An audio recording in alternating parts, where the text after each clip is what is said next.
Okay, well, first of all, Dave, good morning again. As we get ready for, again, 3 games in a week. Must be a great feeling when you're coming in on a Monday morning, whether you've won at home, but when you win away from home, even better against a side that's quietly fancied this season. Yeah, look, any win's a good win. And Saturday was no different, but then, it's 3 points, that's all it is. It's not, you don't get any extra for beating a good team. Likewise, you don't get any extra for if you beat a poor team. So it is what it is. It's 3 points on the board and we move on. It was your 7th league game. You've had some real difficult games or difficult sides to play against, big clubs. But had you got that little feeling that, it wasn't too far away, this particular result that came your way? Away from home, I mean, because you've won your 2 games at home. Yeah, I think somebody mentioned before the game that we hadn't got a point on the road. That not even dawned on me, not even into my head. And then when you go, who we played? Hull and Sunderland. Yeah, it was probably right. We should have you have to put it into a bit of perspective at times, and we deserve something from the whole game. So you go, well, that sounds like a shocking start that we haven't got any points away from home. But then you've got to remember who we've played and the calibre of the opposition. So there was never pressure. There was never that feeling that we were miles away anyway. So oh God, that wasn't expected. Well, I don't think it was for us. The disappointing thing for the previous 2 games is how we performed. We picked up a point when we didn't play well against Blackpool. So you go, well, all in all, you just go, well, if you play well, you've got a great chance of winning the games. And if you don't play well, you've got a great chance of picking up some points anyway. So, like I say, Saturday we played well enough without being right on the top of our game. And if we do that, then we'll win some more games. Over the course of the season, we've spoken about this, but it's interesting that Lincoln are coming next, having played them right at the start of the season in the Cup. And I think Lincoln and Charlton were the 2 games that you quickly looked at it and analysed it. I know you don't want to give too much away in terms of what you found. That's obvious, but you found things there, didn't you? And you've implemented. And I think, again, that shows what a good group of players you have. Yeah, listen, whether you say it's easy to spot or not, that's by the by, because then you'd be talking about me. It's more important that whatever I do spot, rightly or wrongly, the players understand and take on board, and that's what's happened. And I think we've improved because of that. So yeah, it took us a couple of games. Thankfully, one was in the Cup, so it didn't cost any league points. And like I say, I think from that point onwards, bar probably Sunderland, we've got better every game. Even the Blackpool game, we wouldn't have got a draw 3 years ago with that. We just wouldn't, because we didn't play very well. So you go, that's a big improvement from where we've been. We was talking about Doncaster on Saturday, it being my first away game as manager. And, you look at where we've been and where we've come from, I think we're significantly in better shape. And whatever that's continuing, like I said, we might hit some bumps in the road, but we've got a great group of players who are coachable, prepared to learn, take on board what you say to them, and are improving. And there's still lots and lots more to come from them, from every single one of them. And we've got to get it out of them. Just 7 league games played, and the 7 teams that you faced show up where you are working hard and doing well, with 6 goals only conceded. Yeah, I think that's a real plus. It's something we've worked hard on. I think the way we defend is a credit to the boys. Even Saturday, they had a chance, like flashes across goal, though we didn't get it quite right in a wide area. And they've had a shot over the bar from 20 yards. Other than that, or the header from the corner, and you go, oh, that's 3. You go, yeah, you've gone to a top 5 team there, and they've had 3 other chances, probably 1 good one and 2 half chances. But we've also had them chances as well at the end of the pitch. So you go, well, that's not a bad barometer. And like I say, that's because every single player, the 11 that's on the pitch at any given time, and obviously we have different 11s, different 11 players week in, week out. So we make substitutions and we make different changes to the starting lineup. They're all grafting the socks off, and whatever you do that, you're going to be hard to beat. When you throw in a bit of skill and a bit of talent, then you're going to win some games as well. How strong is your squad, Dave? You just mentioned it there. You could change your team. You could change your substitutes. You could change who your substitutes come on. When you look at it, Murphy, Porter, Finney, Dale, Daniels, just to name a few, didn't get a starting place. How strong is that squad? Yeah, it's the strongest since I've been manager, that's for sure. And we feel as whatever team we pick, we're going to have a chance in every game. We've got all them that you mentioned. We've still got the likes of Josh Lundstrom and Regan. We're more than capable. We've got, and Travis, obviously, Rio, that have had a taste, but not much of a taste. And then you get into your first year pros kind of thing. Billy's played this season and done ever so well, and been a bit unfortunate not to play more games. So we know that we've got some real good depth, for quite a long way down. Probably players that lots of clubs and lots of people in the industry haven't even heard of. Never mind the ones that you mentioned, like you say. But whatever team we pick, we think we know what we're going to get from them in terms of effort and commitment. And then it's about producing it on the day, and that's the key bit. I want to talk a bit more about one player in particular that you've worked with, and you've seen him now. Just as you've said this season, it seems though he's got his game going, and that's Callum Ainley. I can remember many years ago. I know, fingers crossed, it might happen that the football club sells a player for £1 million. But I do remember a statement that Dario Grani made that Charlie Kirk and Callum Ainley are likely to be the next £1 million departures to the football club. It's taken a bit of time for Callum to get there. Just what do you think about him, how he is now, and is that consistency coming in it, and can he benefit from that run in the team now that he's got to have? Yeah, I think I think it has taken a while with Cal. He had a real early success in his career early on, more than the others in his age group. Then he had he's had a bit of a wobble. Didn't play as much as probably what he'd liked or what any of us liked last year. But then this year, when he's been called upon, when he's played, he's looked good. There was reasons, not his performance, why he didn't play at Sunderland, which wasn't, in hindsight, the correct decision. I'm not sure it would have changed much if he did play anyway. But anyway, that's by the by. It wasn't reflective of him, that's for sure. And he understood that, and he responded in the best way possible with a terrific performance again on Saturday. So he's in a good place at the minute, and he's got to stay there. And we've got to get another 50 games out of him. What is that? Why do you think that didn't? Why hasn't it happened, that consistency? I think if we knew that, then we'd have done something about it before it happens. That's a hindsight.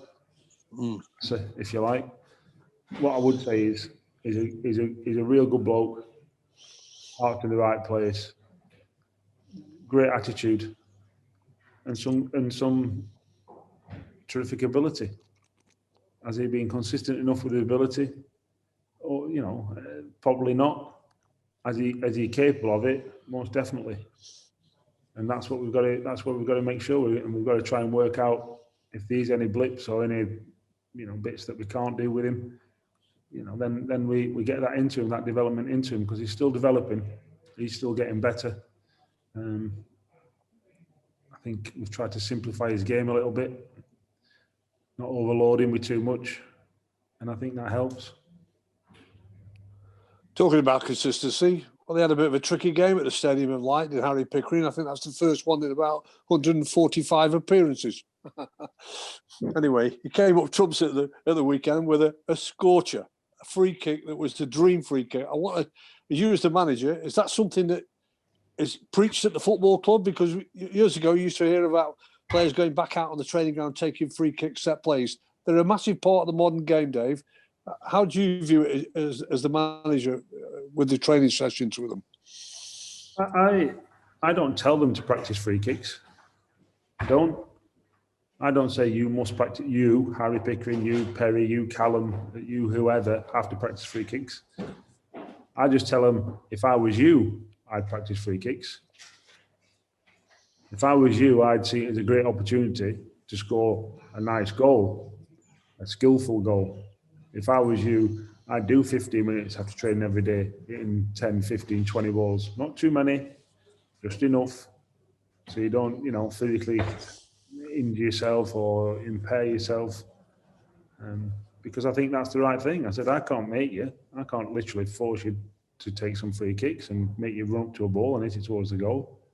I can just offer advice. And I have to say the 3 players that I mentioned, whenever I look over, they're the ones that are religiously practicing them. So it's no surprise to me what happened. If you practice, you get something, you get better. It's not rocket science.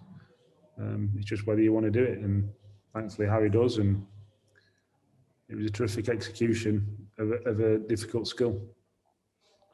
Well, Lincoln are up next, and after the weekend's games, they've gone top of the table. Another interesting night for you. Yeah, listen, every game's a hard game in this league. It seems that we're always playing teams near the top of the table. That's not a bad thing. It's not. It sets a bar. And if we have to beat the best in the league tomorrow night, then that's the challenge ahead of us, and that's what we've got to try and do. We've obviously seen them once. Like I say, it doesn't matter who we play, we'll always fancy our chances. And tomorrow night's no different. I just spoke a bit about Harry Pickering, and we spoke to Will Yaskalainen ahead of the game. I think if I've got my facts right, but they're not always right, as you know that, Dave, anyway. I think it's his 50th senior start, Will Yaskalainen. You talked about that goal. He said how quickly it's come around, but he's established himself now, isn't he, as a Football League goalkeeper? Yeah, it's interesting he said it's quickly come around. He spent the best part of 2 years in non-league out on loan at Loughborough, at Buxton, at Chester, at Nantwich. Where else? He's been somewhere else, can't think. Yeah, I bet he played 50 games at least, learning his trade, learning his craft in games, in men's games, as well as the technical stuff that Fred gives him every day. And he gets the wisdom from his dad as well. So it's not been as quick as maybe what he thought, but because once you're in the team, the games do come thick and fast. And I have to say, it helps that we've got a terrific goalkeeper in Dave Richards, pushing him all the way. Triggers come on leaps and bounds. He has. And we're blessed with 2 terrific goalkeepers at the minute. So, he pulled off a great save Saturday, Will, and got us all 3 points at the end. Just away from the games and the build-up, just from your point of view, you've been at the football club. You know what it's like, as what the chairman, the board of directors, and especially this new board of directors as well together, of a community involvement. And it started out with 100 meals for Marcus Rashford's scheme. It's now up to over 400 meals that your football club is providing for free school meals. It's a terrific gesture. I think everyone understands the importance. I think Marcus Rashford's an inspiration. They do to everyone. Footballers get a bad rap. They get a bad rap for a lot of the time, and they don't see the work that a lot of them do, especially the big hitters. We hear in the football world of plenty of footballers, spending money out of their own pocket, helping disadvantaged people in society, whether that be children or adults, disabled or the abled. And obviously it's touched a note with Marcus, with his upbringing with his mum, and him receiving free school meals, that he felt so strongly they had to do something. And all credit to him, because when you stick your neck above the parapet, sometimes the general public are unforgiving. But he's put himself out there on a, and quite rightly, I have to say, quite rightly. I think the Eat Out to Help Out was it kept the businesses going and kept everyone in a job, if you like, all them waiters and waitresses and chefs and business owners. And it seems that, for a week, a couple of weeks at Christmas and a couple of weeks at Easter, we can't feed, a few thousand children, the future of the country. So I don't work for government or in the Treasury or anything like that, but I'm pretty certain they could have found a few bob. Thankfully, it seems that all communities up and down the country are pulling together to make sure no kid goes hungry. And that's a terrific gesture. I don't like finishing on a real sad note because you're on a high and you're looking forward to a game, against the top of the table. But over the weekend, 17-year-old former Manchester City youngster Jeremy Whiston unfortunately took his own life. We all know what it's like, Dave. You deal with a lot of young players at your football club. Do you think the footballing governing body has to do more into duty and care for the youngsters? I think the first thing to say is, when you're in the system, that system, you can get lost. You can, if there's too many players in it. That's the first thing. We have 10 under-9s, for example, one team, 7 or 8 aside. We've been asked to have 6 games at that age by Premier League clubs, which must mean they've got, 50, 60, 70 players under 9. That for me is football trafficking, if you want. What's that relevant to Jeremy? Because when he gets to 17, it probably suddenly dawns on him that he's been in a big pool, been promised the earth all the way through, and it's probably dawned on him, and he's probably, and he's took disastrously drastic consequences because it suddenly dawned on him that he was just a number, and he wasn't given the love and attention all the way through that he probably needed. Football clubs, for me, have got to realise that they, certainly the coaches, they can be the only male role model that some lads have got because they've only got a mum and they don't know the dad. And if you don't show that empathy and that love and that support for a kid, whether it's 9 or 17, even older, then they've got a greater chance of falling off the tracks and taking real drastic decisions. And I think that's a numbers thing more than anything else. He's, I don't want to particularly use the term, but he's fallen through the net, I think, at a big club. Not because they don't put him in school, because they do, they put him in private school, but they put him in private school with probably about, 600 others, 700 others in their academy, 800 others, whatever the number is. It's too big. And what do? They do that so they can put 30 people on loan at 18, 19, 20. So it's a numbers game for them. And the hope and the pray that, something that's happened over the weekend doesn't happen. Whereas if you have a smaller number, straight away you're minimising your risk. That's the for me, that's the first point. The second point is, if you don't get to know the players, and again, numbers help, lack of numbers, less numbers help. If you don't get to know the players, you haven't got a chance. You haven't, as a football club. You've got to know the players. You've got to know them better than they know themselves. You've got to ask them the questions. How are you? How was school? Are you up to date with your homework? Mum and dad all right? Not because you're being nosy. Just to make sure that they feel as though you want to know them. You might not even have time, but you have to find time, because ultimately football comes second. Life's more precious than football.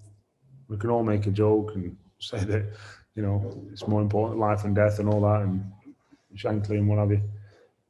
Life is precious, and you have to. There's, I tell all the pros, and I have it. If you've got any problems, come and knock on my door, and I get it.